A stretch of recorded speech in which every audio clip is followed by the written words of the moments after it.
highlighted his record of delivering for the African-American community, exposed Biden's troubling record on race, and even 538, so loved by liberals. They noted this week that President Trump is gaining ground with African-Americans and Hispanic Americans. Here with reaction, civil rights attorney Terrell 2.0 is actually out campaigning for Donald Trump. Fox News contributor Dan Bongino. All right, you're out campaigning. These polls aren't just showing an increase of support. They're showing a massive increase of support for African Americans, Hispanic Americans. Will that translate into votes here on the campaign trail, Leo 2.0? Let me think about that. Yes, it is. Sean, Trump's surrogates are outworking Joe Biden's surrogates. I went to 4 states. I gave 20 different speeches in 3 days. And I'm telling you, there is tremendous momentum among black Americans in the Midwest, in the South, for Trump.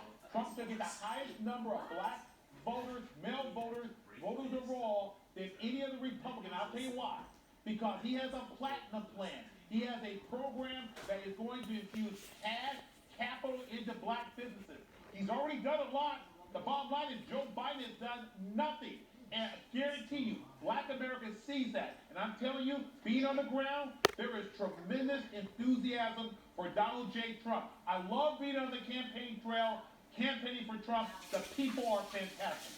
When you look at the Platinum Plan, Dan Bongino, criminal justice reform, police reform, opportunity zones, historically black colleges, and record low unemployment for every minority demographic in the country, Joe didn't get that done in the 47 years he's been in Washington. Donald Trump got it done in 3 years.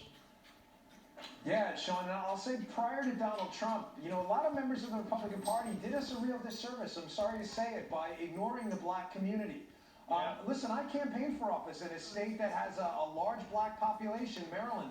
And Sean, I can't tell you how many doors I knocked on. I wouldn't tell people my party affiliation first. I would just discuss general political issues.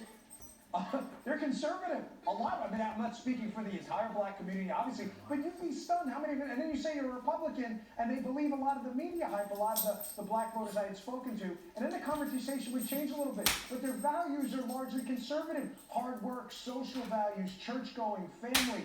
This isn't stunning to anyone who's actually knocked on the doors of black voters. Let me say again, too, before Donald Trump, we've been afraid largely to call out the biggest, most destructive political force in America for the black community, liberalism.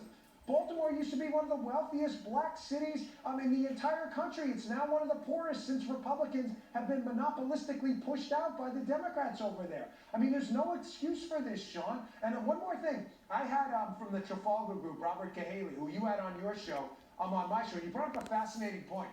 He believes that President Trump could get up to 15% or more of the black vote, which would be historic. But he brought up a great point. He said, you know what? We may never know.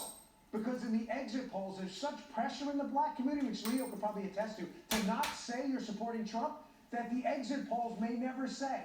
But he thinks he could get up to 15%, which would be extraordinary. All right. Look at Leo. For the first time in Leo's life, he's voting for a Republican. I've already voted. I voted for Trump. I want a Leo 2.0 hat. Leo 2.0. You got it, Dan. All right. Thank you both. Send it over.